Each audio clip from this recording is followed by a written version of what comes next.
ஏகி சபை வழங்கும்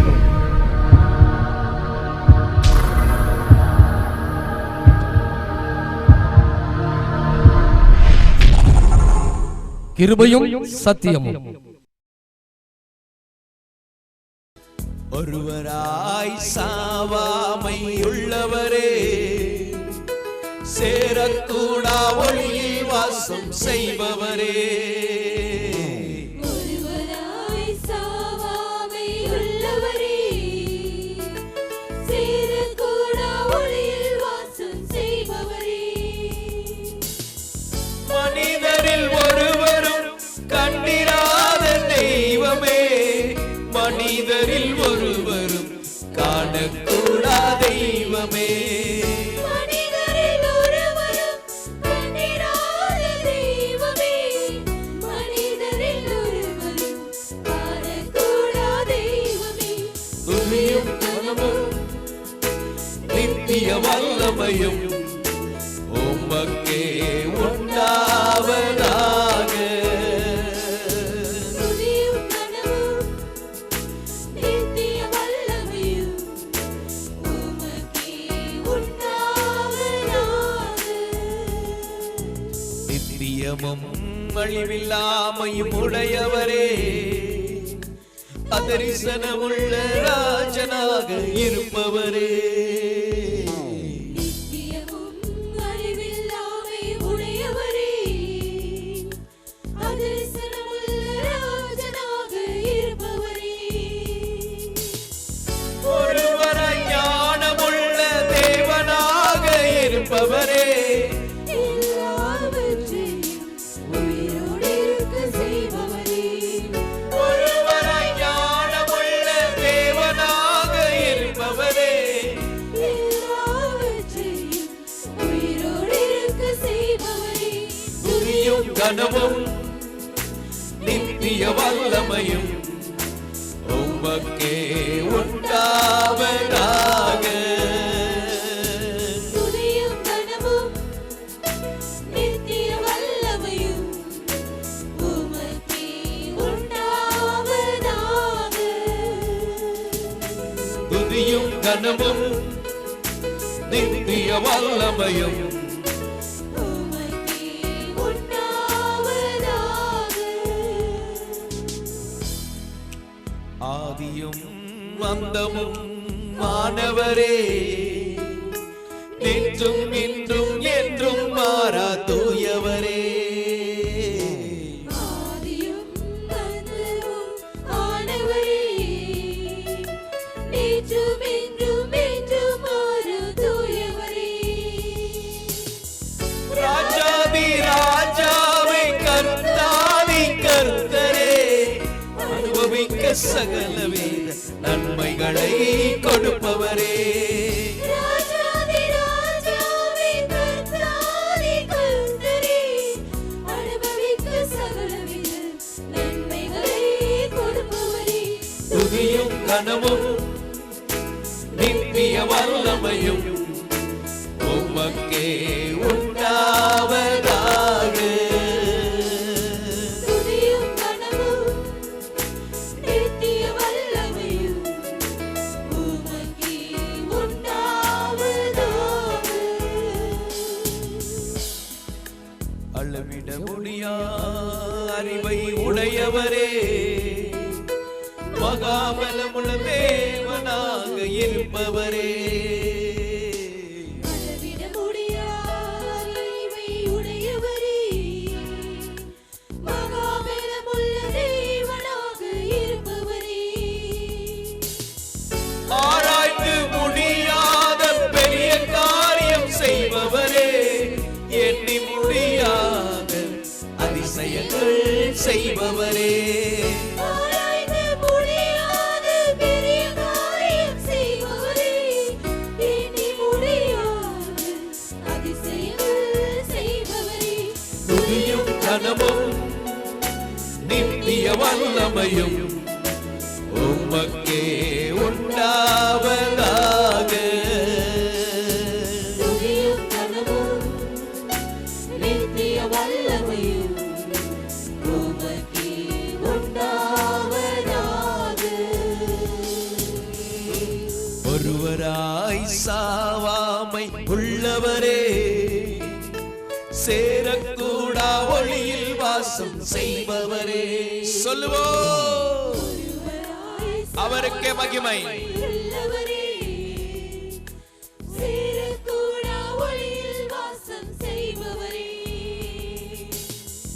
மனிதரில் ஒருவரும் கண்டிராத தெய்வமே, மனிதரில் ஒருவரும் காணக்கூடா தெய்வமே. மனிதரில் ஒருவரும் கண்டிராத தெய்வமே, மனிதரில் ஒருவரும் காணக்கூடா தெய்வமே. துதியும் கனமும் ஆமென். நித்திய வல்லமையும் இயேசுவே, உமக்கே உண்டாவதாக. அவருக்கே மகிமை, ராஜாவுக்கே மகிமை, துதியும் கனமும் இயேசுவுக்கு மகிமை, நித்திய வல்லமையும் வல்லமை. உமக்கே உண்டாவதாக.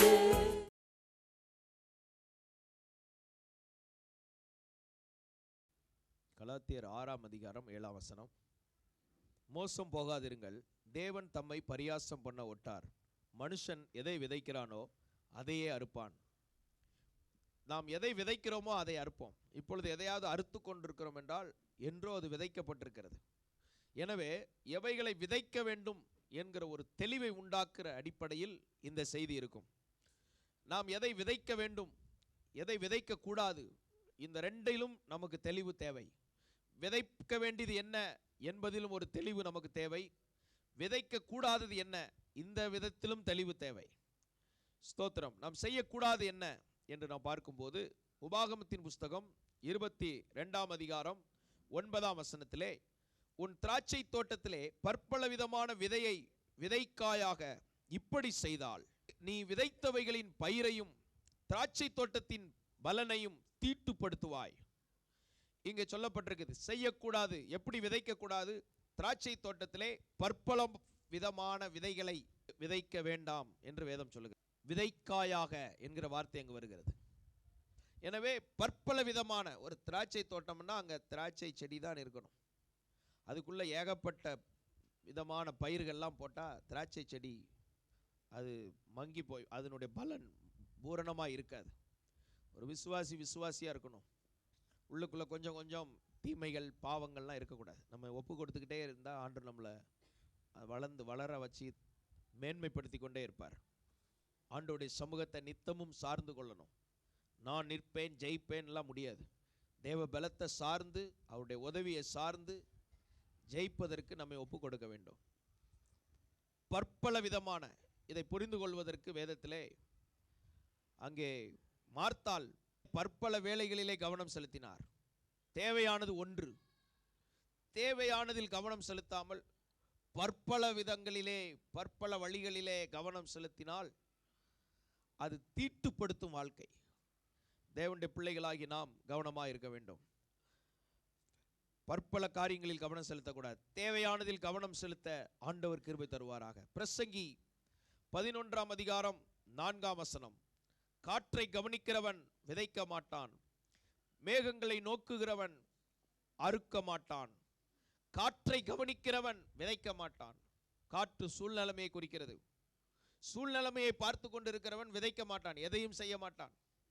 எனக்கு எல்லாம் ஃபேவராக வரணும். எனக்கு ஒரு சகோதரனை தெரியும். நான் விரும்புகிற மாதிரி ஒரு வேலை என்னைக்கு வருதோ அன்னைக்கு தான் வேலை செய்வேன்னு உட்கார்ந்தே இருப்பான். இன்னைக்கு வரைக்கும் வரவில்லை, என்றைக்கு வரும் என்றும் தெரியவில்லை. வேதம் சொல்லுகிறது, காற்றை கவனிக்கிறவன் விதைக்க மாட்டான். காற்று எனக்கு எல்லாம் அனுகூலமாக இருந்தால் தான் நான் செயல்படுவேன். அப்படிப்பட்டவர்கள் விதைக்க மாட்டார்கள். மேகங்கள் கவனித்து இன்னைக்கு நல்ல குளிர்ந்த மேகம் இருந்தால் தான் நான் அறுவடை செய்வேன், அவர்கள் அறுக்கவும் மாட்டார்கள். எனவே சூழ்நிலைமைகளை நாம் நம்பிக்கொண்டு சூழ்நிலைமைகளை பார்த்து கொண்டிருந்தால் விதைக்க மாட்டோம், அறுக்க மாட்டோம். சூழ்நிலைமைகளை சார்ந்து வாழக்கூடாது. சூழ்நிலைமைகளை மாற்றுகிற தேவனை சார்ந்து வாழ வேண்டும். சூழ்நிலைமையை பார்க்கக்கூடாது. சூழ்நிலைமை எப்படி இருக்கிறதோ நீ படிக்கிறவன் படி, நீ கொடுக்கப்பட்ட வேலையில செய்து கொண்டே இரு. ஒரு ஊழியர் விதமாய் சொன்னார், சிலர் ஃபேமஸான சில ஊழியர்களை பார்த்து இப்படியாக வேண்டும் இப்படியாக வேண்டும் என்று சொல்லி இப்படியாக என்ன செய்யணும் என்று யோசித்து கொண்டிருக்கிறார்கள். ஆனால் ஒன்றும் செய்ய வேண்டாம். கையில் இருக்கிற வேதத்தை, தேவனுடைய வார்த்தையை நீ எடுத்து சொல்லிக்கொண்டே உன் வேலையை செய்து கொண்டே இருந்தா நீ தன்னால் வளர்ந்துருவ. அல்லேலூயா. இப்படி முன்னேற என்ன செய்யணும், அப்படி முன்னேற என்ன செய்யணும் யோசித்து கொண்டு இருக்கிறவன் முன்னேற மாட்டான். தன் வேலையில ஜாக்கிரதை, தனக்கு கொடுக்கப்பட்ட வேலையில செயல்பட்டு உண்மையா செயல்பட்டு கொண்டு இருக்கிறவன் வளர்ந்து கொண்டே இருப்பான். அல்லேலூயா. எனக்கு எல்லாம் சூழ்நிலைமை சாதகமாக மாறணும், எல்லாம் எனக்கு ஃபேவராக இருந்தால் தான் வேலை செய்வேங்கிறவன் வேலை செய்ய மாட்டான், அவன் வளரவும் மாட்டான், அவனுக்கு எதிர்காலமும் இல்லை பிரகாசமா. காற்றை இனி கவனிக்கக்கூடாது, மேகங்களை பார்க்கக்கூடாது. ஆண்டவர் நமக்கு கொடுத்த வேலையை செய்து கொண்டே இருக்கணும். சூழ்நிலைமை எப்படி வேணாலும் இருக்கலாம், அதை பார்க்கக்கூடாது. நம்மை அழைத்த தேவன் என்ன சொன்னாரோ விதைத்து கொண்டே இருக்கணும். மத்தேயு 25:26 அவனுடைய எஜமான் பிரதியுத்தரமாக, பொல்லாதவனும் சோம்பனுமான ஊழியக்காரனே, நான் விதைக்காத இடத்தில் அறுக்கிறவன் என்றும் தெளிக்காத இடத்தில் சேர்க்கிறவன் என்றும் அறிந்திருந்தாயே. இங்க ஒரு ஊழியக்காரனை பற்றி சொல்லியிருக்கு. பொல்லாதவன் என்பது முதல் குறிப்பு, சோம்பனுமானவன் என்பது இரண்டாவது குறிப்பு. இவன் விதைக்காமல் இருந்து விட்டான், பயன்படுத்தாமல் இருந்து விட்டான். எஜமானை குறித்து ஒரு தவறான எண்ணம் இவனுக்குள் வந்தது. எதனால் வந்திருக்கலாம்? ஒன்று, இவனே எப்பொழுதுமே நெகட்டிவாக சிந்திக்கிறவன். சிலர் ஏன் வாழ்க்கையில வளர்வதில்லை? எதையுமே எதிர்மறையாகவே சிந்திப்பார்கள். எல்லாத்தையும் நெகட்டிவாகவே சிந்திப்பதனால் வளருவதில்லை. சிலர் ஏன் வளருவதில்லை? மற்றவர்களிடத்திலே குறை கேட்பார்கள். தேவன், தேவராஜ்யம், தேவனுக்கு அடுத்த காரியங்களை முதலாவது குறை பேசக்கூடாது. அந்த ஆவி. அப்ப எஜமான பற்றிய தவறான எண்ணம். நீர் விதைக்காத இடத்தில் அறுக்கிறவர், தெளிக்காத, எதாவது தெளிச்சாதானே சேர்க்க முடியும், தெளிக்காமலே சேர்க்க நினைக்கிறவர், தவறான எண்ணம். முதலாவது இவனே அப்படி எதிர்மறையா யோசிக்கிறவன். ரெண்டாவது, இவன் இப்படிப்பட்ட கூட்டத்தில் தான் சேர்ந்திருப்பான். இவனை சுற்றி உள்ளவர்களும் குறை பேசுகிறவர்கள். இன்னைக்கு உங்களை சுற்றி உள்ளவங்க குறை பேசுகிறவங்களா இருந்தால் உங்கள் இருதயத்தில் இப்படி தான் வெளியே வரும். மூணாவது, இவன் தேவனோடு உறவுள்ளவன் அல்ல, மாறாக பிசாசோடு உறவுள்ள அவன் தான் இப்படி பேசுவான். தேவனை பற்றிய தவறான எண்ணத்தை உண்டாக்குறதா பிசாசுடைய வேலை, வேலை. அதான் முதல் செஞ்ச ஏதேன் தோட்டத்தில். இதை புசிச்சா சாவீர்கள்னு தேவன் சொல்ல, இவன் சொல்றான் கண்ணு திறக்கப்பட்டு நீனே தேவனா மாறிடுவேன் அப்படிமா. ஆகா, அப்போ அவர் தப்பா சொல்லிட்டாருன்னு அவன் சொல்றதை கேட்குறான். அங்க தேவன் நான் சொன்னது ரைட்டு, அவன் சொன்னது அந்த பேச்சே வரல. உலகமே இவ்வளோ 6000 வருஷம் வந்துட்டோம். நம்ம வாழ்க்கையில் கவனமாக இருக்கணும். தேவனை பற்றிய தவறான எண்ணம் இருந்தால் கர்த்தர் ஆசீர்வதிக்க மாட்டார். கேட்கறது தேவனுடைய வார்த்தையை, இருக்கிறது தேவனுடைய சபையில். அவரை பற்றிய நல்ல எண்ணம் இல்லாமல் இருந்துச்சுன்னா அவர்கிட்ட இருந்து ஆசீர்வாதம் வராது. அப்படி நினைத்து இவன் ஏன் இதை சொல்ல வரேன்னா, அவன் அறுவடை விதைக்கவே இல்லை. 5 தாளந்து உள்ளவன் 10 மாத்திட்டான். விதைப்பதுனா வெறும் வயல் நிலத்தில் விதைப்பது போல் நினைக்கக்கூடாது. ஒரு பொருளை முதலீடு செய்து பெருக்கிக் கொள்வது விதைப்பது. தன் பலனை உழைத்து சம்பாதிப்பது விதைப்பதற்கு இணையாயிருக்கிறது. ஒரு பொருளாதாரம், வியாபாரம் எல்லாமே விதைப்பது. பாவத்தை தவிர அது சாவுக்கு ஏதுவானது. இங்க சொல்லப்பட்டிருக்கிறது, இப்படிப்பட்ட எண்ணம் உடையவனா இருந்து சோம்பனாய் உட்கார்ந்திருக்கிறான். சோம்பன். ஒருத்தன் வேலைக்கு கல்லனா இருந்தா அவன் உலகத்தில் இருந்தே வேஸ்ட் என்பது என்னுடைய தனிப்பட்ட கருத்து. சிலர் பிள்ளைய ரொம்ப அழகா பிள்ளையா வளர்த்து வச்சிருக்கீங்க, ஒரு வேலை செய்யாம பிள்ளையா வளர்த்து வச்சிருப்பீங்க. அதெல்லாம் ஜெயிச்சு வர்ற பலன் உள்ளவங்களா கர்த்தர் உருவாக்குறதுக்கு தான் நம்மளை வச்சிருக்கிறார். ஹல்லேலூயா, ஸ்தோத்திரம். இயேசுநாதருக்கு உச்சிலிருந்து உள்ளங்கால் வர வலிச்சதை ஞாபகம் வைக்கணும். எவருக்காவது தலைவலி வரும்போது என்ன ஞாபகத்தில் வரணும்? இயேசுநாதருடைய தலையிலிருந்து உள்ளங்கால் வரைக்கும் வலி எடுத்துச்சுல, அதை ஞாபகம் வச்சிங்கன்னா இந்த வலி போயிடும். ஊழியத்தில் பாடு கஷ்டங்களை கொண்டு பயந்து ஓடுகிற கோழைகளுக்கு நம்ம ஊழியம் செய்யலை. அவங்க என்ன நினைக்கணும்? குழந்தை இயேசுவை மனசில் வைக்கக்கூடாது. குழந்தை இயேசு தூங்கு தூங்கு பாலானி நல்லா இருக்கும், பாடவும் நல்லா இருக்கும், கேட்கவும் நல்லா இருக்கும். சிலுவையில் தொங்குனதுக்கு அப்புறம் தான் ரட்சிப்பு. குடியில் இருக்கிற இயேசுவை பார்த்தல்ல, சிலுவையில் தொங்குற இயேசு, அவரை பார்த்தாதான் ஊழியம் செய்ய என்ன வரும். சிங்காசனத்தில் இருக்கிற இயேசுவை பார்த்தீங்கன்னா அவர்கிட்ட இருந்து வாங்கிட்டு போகிறது தான் ஞாபகம் வரும், அவர் கையில் இருக்கிறதா ஞாபகம் வரும். இயேசுவே கொஞ்சம் சுகத்தை கொடுங்க, இயேசுவே கொஞ்சம் பணத்தை கொடுங்க, இயேசுவே கொஞ்சம் பலனை கொடுங்க, இயேசுவே, இதுதான் கேட்க தோணும். அதனால தான் முதல்ல நம்ம மைண்டில் செட் பண்ண வேண்டியது, எனக்காக மரித்தாரே, சிலுவையில் பட்ட பாடுகளை நினைக்கணும். எப்பவும் அந்த சிந்தை நமக்குள்ள வரும். கிறிஸ்து இயேசுவில் இருந்த சிந்தையே உங்களிலும் இருக்க கடவுது. சோம்பனுமான ஊழியக்காரனா நம்ம யாரும் இருக்கக்கூடாது. வாலிபர்கள், சிறு பிள்ளைகள் சிறு வயசுல இருந்தே சோம்பலுக்கு இடம் கொடுத்து வளர்த்துறாதீங்க. அவன் தரித்திரம் அவனை விட்டு போகவே போகாது. தரித்திரம் வழிபோக்கனை போல இருக்குமா. ஏதாவது ஒரு தேவை வந்துகிட்டு இருக்கும், அதுல சிக்கி திணறிக்கிட்டு இருப்பான். பஸ்ஸுக்கு காசு இல்லை, பெட்ரோல் போட காசு இல்லை, அதுக்கு காசு இல்லை அப்படின்னு வந்துகிட்டே இருக்கும். காரணம் என்ன? சோம்பல் ரத்தத்தோட ஊறி போயிருக்குது. இதை எது சரிப்படுத்தும்? அபிஷேகம் இறங்கும் போது சரிப்படுத்தும். சிந்தையோட ஒட்டிக்கிட்டு இருக்குது, உடலோட ஒட்டிக்கிட்டு இருக்குது. இப்படி நாம் இருக்கக்கூடாது. விதைக்காதவனா இருக்கக்கூடாது. விதைக்காதவனுக்கு அறுவடை நேரத்தில் பிச்சை கிடைக்காது என்று வேதம் சொல்லுகிறது. உன் கிரியைகளுக்கு தான் கர்த்தர் பலன் கொடுப்பார். கிரியைகளுக்கு பலன். நீ என்ன செய்தாய்? ஆண்டவருக்காக என்ன செய்கிறோம் பாருங்க. இப்பொழுது நான் முதலாவது ஒரு கேள்வி கேட்டு பதில் சொல்லிக்கொண்டே வருகிறேன். விதைப்பதை பற்றி. எதை செய்யக்கூடாது விதைக்கிறவன்? அதை சொன்னேன். சோம்பனா இருக்கக்கூடாது, பொல்லாதவனா இருக்கக்கூடாது, காற்றை கவனிக்கிறவனா இருக்கக்கூடாது. சூழ்நிலைமை எல்லாம் எனக்கு சாதகமா இருந்தா தான் ஊழியம் செய்வேன்னா அது வரவே வராது. எப்படி இருந்தாலும் ஊழியம் செய்வேன்னா தான் சூழ்நிலைமை கர்த்தர் சாதகமாக்குவார். அல்லேலூயா. எப்படி விதைப்பது? சங்கீதம் 126:5. கண்ணீரோட விதைக்கிறவர்கள் கம்பீரத்தோட அறுப்பார்கள். விதைக்கிறவனுக்குள்ள என்ன இருக்கணும்? கண்ணீரோட. அள்ளி தூவும் விதையை சுமந்து கொண்டு போகிறவன் அழுது கொண்டே போகிறான். அது எதை குறிக்கிறது? பாரத்தை குறிக்கிறது, அக்கறையை குறிக்கிறது, பொறுப்புணர்ச்சியை குறிக்கிறது, முழு ஈடுபாடை குறிக்கிறது. அழுது கொண்டே போகிறான். நீங்க அழுது கொண்டு போகிறான்னு ஸ்கூல்ல ஃபர்ஸ்ட் பிள்ளைகளை சேர்க்கும் போது அழுதுகிட்டு போமே, அந்த அழுகை கிடையாது. நீ விட்டுருங்க, நீ விட்டுருங்க, அந்த அழுகை கிடையாது.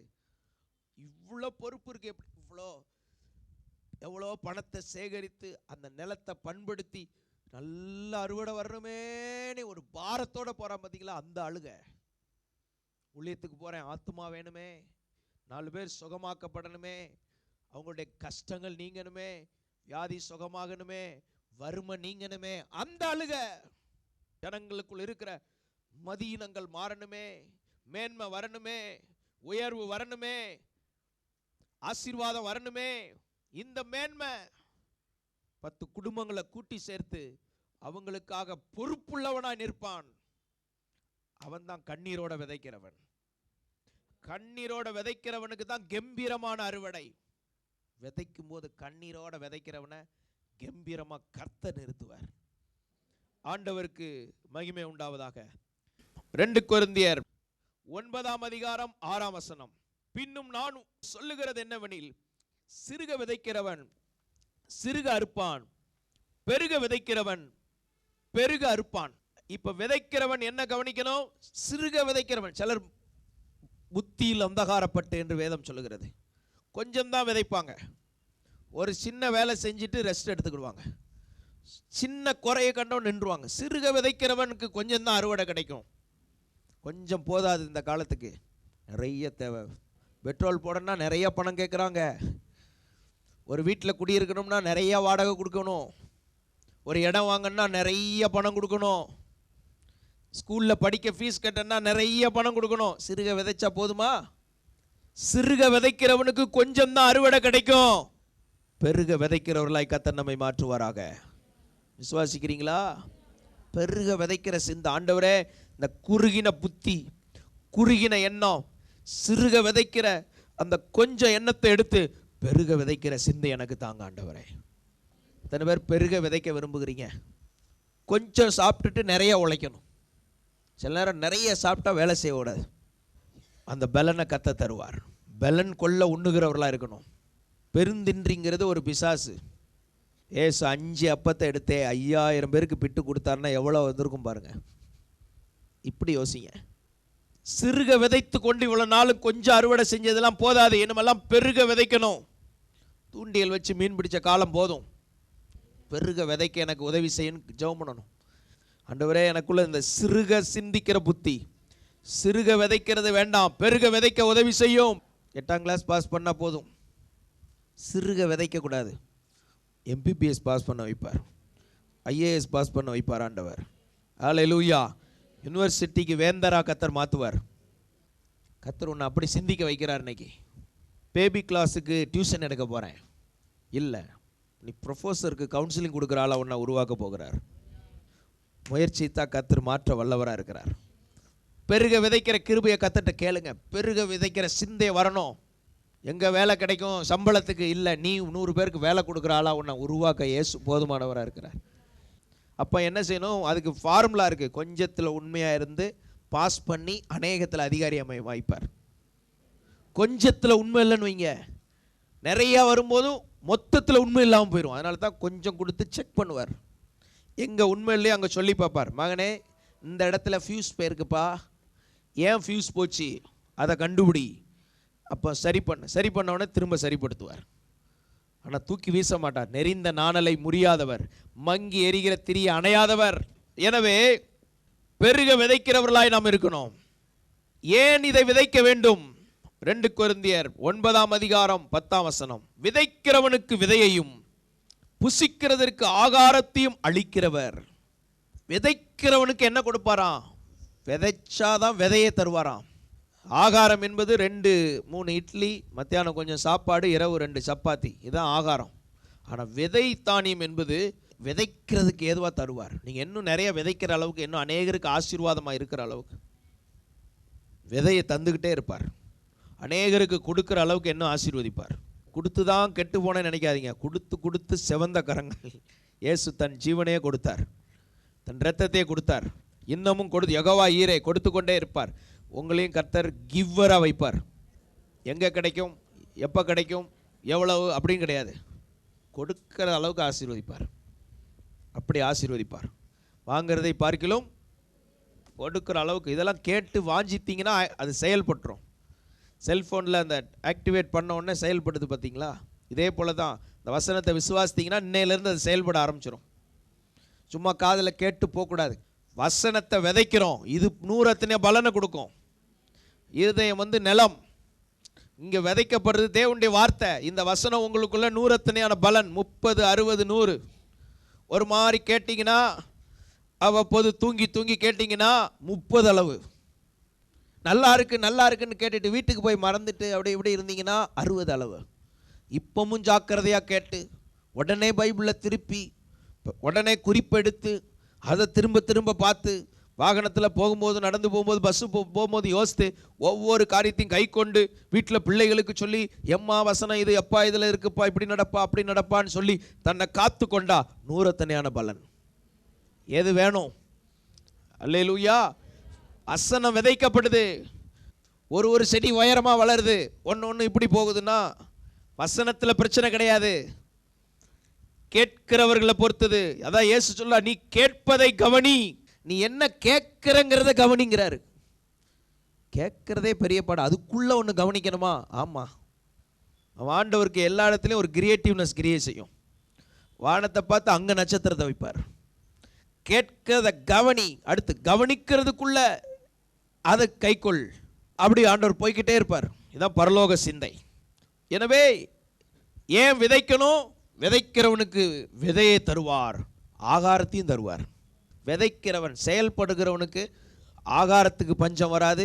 அவனுக்கு ஸ்தோத்திரம், சாப்பாட்டிலையும் பிரச்சனை வராது. மற்றவங்களுக்கு கொடுக்கறதுக்கும் பஞ்சம் வராத அளவுக்கு ஆசீர்வாதத்தை கொடுத்துக்கிட்டே இருப்பார் கர்த்தர். ஜெபம் பண்ணுவோம். பிதாவே, இந்த ஆசீர்வாதத்தை தாங்கப்பா. நாங்கள் சரியான இடத்துல விதைக்க, உடைய வார்த்தையை விதைக்க, விசுவாசத்தை விதைக்க, ஆண்டவரே ஸ்தோத்திரம் ஸ்தோத்திரம், ஆவிக்குரியவர்களாய் விதைக்க கிருபை தர வேண்டும் என்று ஜெபம் பண்ணுகிறோம். சொல்லப்பட்ட அந்த ஆசீர்வாதங்கள் எல்லாம் எங்களுக்குள்ள வரட்டும் ஆண்டவரே. பெரிய தேவ கிருபை உதவி செய்வதாக, கர்த்தருடைய கரம் நடத்துவதாக. இந்த வார்த்தைகளை கேட்ட ஒவ்வொருவரையும் ஆசீர்வதிங்க, அற்புதம் செய்வீராக ஆண்டவரே. இந்த சபையில கேட்ட ஒவ்வொருவரையும், ஒவ்வொரு குடும்பங்களையும் ஆசீர்வதிங்க. இந்த ஊழியத்திற்கு அது ஒரு ஆசீர்வாதமா இருப்பதாக. தொலைக்காட்சியின் மூலம் இந்த வார்த்தைகளை கேட்கிற ஒவ்வொரு குடும்பத்தாருக்குள்ளும் இந்த நன்மையின் ஆசீர்வாதங்கள் விதைக்கப்படுவதாக. இந்த மகிழ்ச்சி விதைக்கப்பட்டிருக்கிறதை அறுவடை செய்வார்களாக. வெளிச்சம் விதைக்கப்பட்டிருக்கிறதை அறுவடை செய்வார்களாக. நன்மையை காண்பார்களாக. எல்லாரையும் ஆசீர்வதிங்க, மகிமைப்படுங்க. இயேசுவின் நாமத்தில் பிதாவே, ஆமென். இந்த நிகழ்ச்சி உங்களுக்கு மிகுந்த ஆசீர்வாதமாக இருந்திருக்கும் என்று நம்புகிறோம். இந்த நிகழ்ச்சியின் மூலம் நீங்கள் பெற்றுக்கொண்ட ஆசீர்வாதங்களை எங்களோட தொலைபேசியின் மூலம் பகிர்ந்து கொள்ள மறவாதிருங்கள். பிறருக்கும் இந்த நிகழ்ச்சியை அறிமுகப்படுத்துங்கள். மேலும் இந்நிகழ்ச்சி வெளிவர ஜெபித்த, உழைத்த, கொடுத்த பங்குதாரர்கள் ஒவ்வொருவரையும் தேவன் தாமே ஆசீர்வதிப்பாராக. நீங்களும் எங்களோடு இணைந்து இவ்வூழியத்தின் பங்குதாரராக மாற விரும்பினால் கீழ்காணும் தொலைபேசி எண்களில் எங்களோடு தொடர்பு கொள்ளவும். எங்கள் முகவரி ராக் சிட்டி ஏஜி சபை, ஹோட்டல் மாயாஸ், சத்திரம் பேருந்து நிலையம் அருகில், திருச்சி 2. ராக் சிட்டி ஏஜி சபையின் ஞாயிறு ஆராதனைகள் ஞாயிறுதோறும் காலை 4 ஆராதனைகள் நடைபெறுகின்றன. காலை 5 மணிக்கு முதல் ஆராதனையும், 7 மணிக்கு 2ஆம் ஆராதனையும், காலை 9 மணிக்கு 3ஆம் ஆராதனையும், காலை 11 மணிக்கு 4ஆம் ஆராதனையும் நடைபெறுகிறது. இந்த ஆராதனைகளில் நீங்கள் உங்கள் குடும்பத்தார் மற்றும் நண்பர்களுடன் பங்கு பெற்று தேவனுடைய ஆசீர்வாதத்தை பெற்றுக்கொள்ள உங்கள் அனைவரையும் இயேசுவின் இனிய நாமத்தில் அன்புடன் அழைக்கின்றோம். உங்கள் ஜெப உதவி மற்றும் ஆவிக்குரிய ஆலோசனைகளுக்கு எங்களோடு தொடர்பு கொள்ள எங்கள் தொலைபேசி எண்கள் 9916607364, மேலும் 9443486115.